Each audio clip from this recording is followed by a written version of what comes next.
understanding. So she's showing it today. She is showing beautiful grace and restraint. And I look at her sitting there looking beautiful and dignified because I don't think people would have been mad at you today if you had tried. Welcome to Little Black Book. We are talking to you guys about Married at First Sight. We're dealing with Paige. We've titled this, obviously, Paige didn't show grace. She people pleased. And I want to just break this down, not necessarily just for Paige, but for anybody who's in a similar situation like this. I want to be able to help you guys as well identify areas of why we end up sometimes in these kind of relationships, because there's often a common denominator of behavior that pushes us into a certain arena, okay, with a certain type of people that we call abusers or narcissists or manipulators specifically. As a male, I'm telling you this for free, we are hunting. And those of us who are hunting badly with bad intentions are looking for vulnerabilities and holes in your chink of armor. One of those is those who are eager to please and overly committed to the commitment, okay, rather than just being committed to the commitment, yes, but opening their eyes to say, hey, this doesn't serve me at this point, and leaving. Okay, so we're going to talk a little bit about that as well. Please like, share, subscribe, click on the bell button for notification uploads. We appreciate you stay locked and stay loaded. And if you are a returnee, you already know what it is, baby. You got the minerals. You got the minerals. Listen, stay hydrated because the streets are hot. The streets are hot. All right, cool. Let me get a little bit closer. All right, cool. So here's what I'm going to say this. We saw Paige throughout the whole entire season be graceful to Chris, right? Graceful to a point most of us will be like, nah, because it's not going to be me that's going to be graceful like that. Nah, because I'm not going to keep allowing you to move mad like this. Nah, because it won't be me, right? And we saw several instances of Paige being downtrodden, taken through a traumatic cycle, being abused emotionally, right? And what we see even on this reunion is her almost defending Chris at a point, not necessarily defending per se, but defending him at a point where it's like, I will never tear a black man down. It's like, you ain't tearing a black man down. He already done torn himself down. You speaking out now would be a good indication of what you really felt. Here's why I said I believe she's a bit of a people pleaser, because she couldn't speak out about what she truly felt. Nancy had to do it for her. Right? Nancy had to tell us where Paige's head was at. Okay? I'll go to it in a second or two, right? I'll go to that clip in a second or two. And then we see Paige also chasing after Chris yet again into the car park. Listen, you don't need to chase him. You did the exact same thing on the decision day. You've done the exact same thing today. We've seen you do that pretty much all season. That he throws a tantrum and you go after him. He did that with Eric when he got up out of his seat and excitable and went out and was like, yeah. And he didn't have to do that, but he exploded. And here's what's happening. Look what's happening. Just like the first reunion, part 1. Who got in the middle of the situation again? At the request, obviously, of Kevin, but still, who got in the middle of it? Paige. Who went to the car lot? Paige. In part 2, who went on decision day to the car again for fake tears? Paige. Who went after Chris when he was moving mad with Eric? First it was Vincent, and then it was what? Paige. And then she was defending his actions and trying to shift it like Eric was the one that was moving mad. No, he was moving mad, right? When your friends were telling you we've got your back at Las Vegas, okay, right on the strip, with when they were having your back, and he came over and said, "Are you coming with me?" We went with Chris. You've been defending him since the day dot. He's been moving mad, and still you've been defending him. You're not new to this. You're true to this.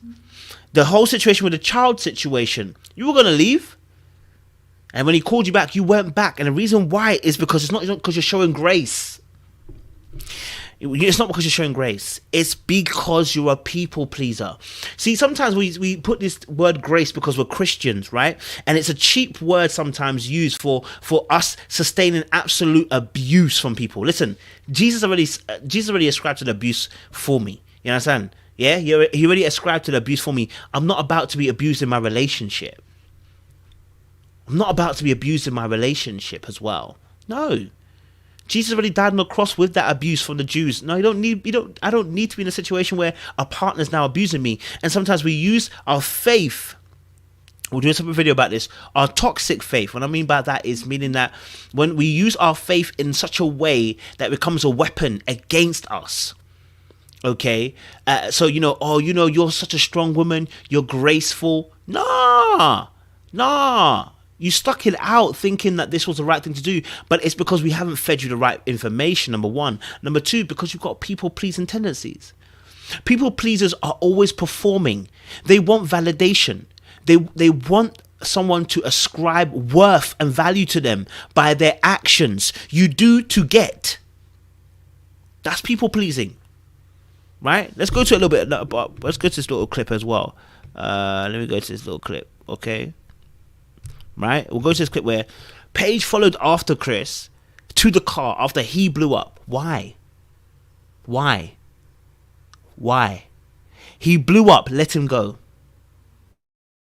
Oh, let him go to the car lot. But whenever you go to the car lot, you co-sign his behavior. Whenever you go to the car lot, whenever you follow him after a tantrum, whenever you try to play the good girl situation where it's like, I'm just trying to make peace, you actually create chaos. People like Chris who are throwing tantrums like this, you don't go after them. You let them be. They need to simmer. Zimmer.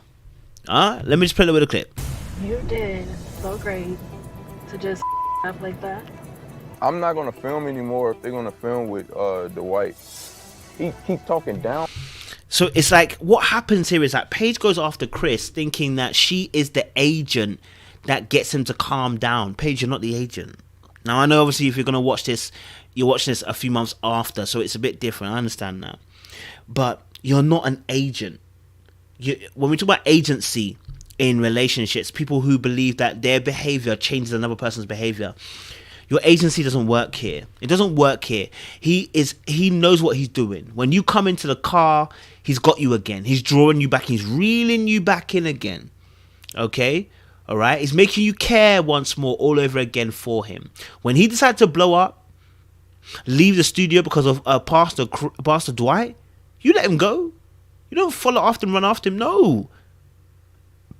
Just like when your child is misbehaving, you don't give in to their demands. And although Chris didn't say anything, his behavior was a loud and clear demand. And when you went to him, you conceded again to that demand. There's no need for him to be kicking up a storm. At me. I don't like talk down at me. It's gonna blow up. When I say it's gonna blow up, it's gonna blow up. It's gonna be good. I'll come back without him. See, Chris likes to throw these tantrums. And he's very clever here because the beef with Pastor Dwight was to get him out of the stage, was to get him out of there. The beef with Pastor Dwight was to, again, just like we see with Paul and Choma in Blue Therapy, level set, right? Because Pastor Dwight is the only one that's coming at him. Kevin isn't necessarily coming at him. He's asking questions, but he isn't coming at him. Pastor Dwight has agency in himself to be able to ask Chris questions. And not only ask questions, but tell him about himself. And he doesn't like that. Just like when Dr. Viviana did not like it, he blew up. Just like when Pastor Dwight and his friend, or Chris's friend or whatever, were talking to him and he blew up. Whenever they say something he does not agree with, he blows up. So you have to understand that when Pastor Dwight was in there, Chris made it a big ass deal on purpose. He wanted him out of the studio. He wanted to level set. And again, this is what I'm talking about, methods of control, because what people do is they remove the pillars of trust around you. So, yes, Pastor Dwight was rooting for you. Okay, I'm going to take him out of the game. I'm going to remove him. I'm going to remove the chess piece off the board so he can't support you anymore. Do you know what I'm saying? right? So every time Paige was running after him, it wasn't grace. It's not necessarily all grace. A lot of it is people pleasing, wanting to be validated for what you have performed, right? And what you've done. Okay, I want to go to this little, trying to find this little clip. You know, when they spoke about Paige being involved and staying, because it was the experts that were talking. I think Dr. Viviana even mentioned it, about the fact Paige wanted to stay and see this out. So I'm going to go to that clip, right? Oh, she was advised. She was advised. She just wanted this so bad. You know, she wanted this. The experts had said, listen, my girl, get out. And she wanted to stay. That's not grace. That's being overly committed to a situation that is not serving you. You know, some people call things, oh, you know, I'm having faith in this area. But you think faith is blind? Faith comes via revelation. It must be revealed to you. It must be revealed to you. Stay hydrated. Let's watch a little bit of the clip. Of this to just process with her. It was very concerning when she kept saying she wanted to stay in this. She kept saying she wanted to see, she wanted to go further, she wanted to figure this out. And so see, this is where Paige will have to take responsibility, okay? And as she said herself, I think through the experts said, Pascal said, he does, you know, she doesn't want to be seen as a victim. Well, if she doesn't want to be seen as a victim, then we have to deal with her as somebody who unwittingly didn't listen to that advice, and therefore we have to deal with her differently.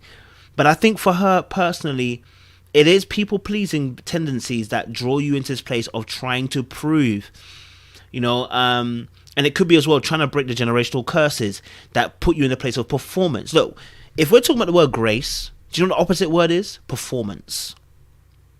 Grace is not about performance.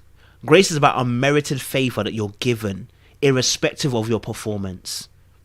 In fact, it lets you know that your performance couldn't draw this grace. That grace is given because of love. And so when we operate from a space of performance, we operate underneath the law. This is biblical kind of stuff, right? So whenever you enter into a space of performance underneath the law, guess what? The law can't validate you. Guess what? Performing for a relationship, performing for love, it can't save you. Eventually, it will kill you. Because eventually you will have a bad day. Eventually, always, it will never be enough. Your performance will never garner enough attention. It will never garner enough of the respect and validity that you require from that person, because they're always shifting the goalposts. And none of us are perfect. So yes, Paige wants to stay and see it through, but it's because, like I said, she has something to prove. She wants to prove maybe to us, prove to her parents, prove to her friends that we got it wrong, and that she is going to break generational curses, that she has got it right. But she was made very much aware from early on, babe, this ain't it. Babe, this ain't working. Babe, let's leave this alone. You can't save this one. Right? But if you're being told you can't save this one and you keep going back, it's because you want to be able to try and prove to everybody else you have agency over changing this person. That's a level of pride. It's mad. When you actually deep it, it's a level of pride to think that we can change something. Don't get it twisted, we're all prideful in some shape or form. I'm not trying to label her per se. I'm just breaking down the observation I'm making. Right?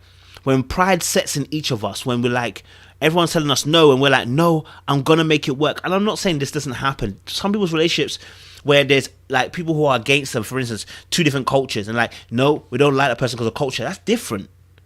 That's different from when a partner in themselves is a bad partner, right? The person's a bad partner, and you're being advised on all locations, friends, family, through the experts. In fact, let me even find a clip for you guys. It was mad. It wasn't shade. It was just a real truth that Nancy kind of dropped out of the thin air. I loved it, man. There was a part where she spoke and said, we're not Paige. We don't have the same grace and everything. But actually what it really was saying is, you're right, you're not Paige. You're not Paige, because Paige is Paige. Paige did what she wanted to do. She wanted to try and see if she could stick it out. Let's go. Let's get this clip up. Okay. I'm gonna have to bring it slightly back. Okay. Because I think there are times as we're watching this season unfold where we say, where are Paige's people? Paige's people ain't there because we don't act like Paige. We're not as graceful and poised and... Sorry about that. So, as you heard there, Paige's people weren't there because we're not as graceful or we're not like Paige. Yeah, because once they saw enough, they left. And they probably told her, just like the experts told her, but she said she got this. When she said she got this and she can handle it, that's where the pride set in. I can handle it, I got it, I'm going to change him. Because pride in itself is all about being it's all about being, I can do it all by myself, right? I don't need God, I can do it all by myself. And sometimes we can fall into a place of pride where we're operating from a place that it's not God that's leading, all right? It's not the grace of God that's working. It's the grace of God that's working in the sense that you're not dead, but it's the grace of it's not the grace of God that's caused you to go there. It's the grace of God and mercy of God that nothing has destroyed you per se, but it's not the grace of God that's took you there. It's not the will of God that took you there. It's you taking yourself there. Right? And when we learn these lessons, we don't go there anymore. When we learn the truths about ourselves and why we behave the way we behave, we don't go there no more. People pleasers always attract enablers. Always attract abusers and manipulators and narcissists. Right? At best, at least Chris is a manipulator.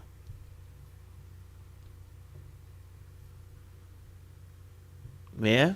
Let's play a little bit more of the clip. refined and full of forgiveness and understanding. So She's showing it today. She is showing beautiful grace and restraint, and I look at her. And I'm like,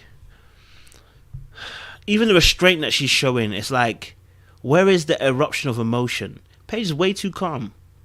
Way too calm. Way too calm. And we'll address it in another video. And when I say she's way too calm, what I mean by that is that, just like we saw for most of the series, it was only 1 or 2 times we saw Paige really fly out. And then we didn't see Paige fly out until we heard that conversation on the phone where she was cursing. She was cursing. Breaking it down, bro. But then we see this passiveness or passivity that we see from her once more on the screen. Maybe she's playing that role, I don't know, but I don't think that she is. I think once, going through what you've gone through, there is some damage that is done. That's why Nancy said, it's going to take some time. My friend is not okay. And I really appreciate that answer. Let's not lie. Like, yeah, Paige is fine. No, she's not. No, she's not. The experts try to say, that Paige is a strong woman and did it. Listen, she's not okay. She's not okay. It's not about trying to see her as a victim. It's about being able to be true. She's not okay. Because she decided to stay in something that really didn't need to be stayed in. And she was given so much advice and didn't heed. So yeah, I'm going to leave it there. People pleasing versus grace. Before you call it grace, guys, double check yourself and make sure you're not people pleasing. Google it if you need to Google it. You know what I'm saying? To help yourself. But, for me, I think she's more of the people pleaser than there was actually of grace. I think it was about the validation aspect. But that's my simple thought. It might be different for her and might be different for other people who perceive this. Make sure you like, subscribe, click on the bell button for notification uploads. We appreciate you locked and stay loaded. And let us know your thoughts down below.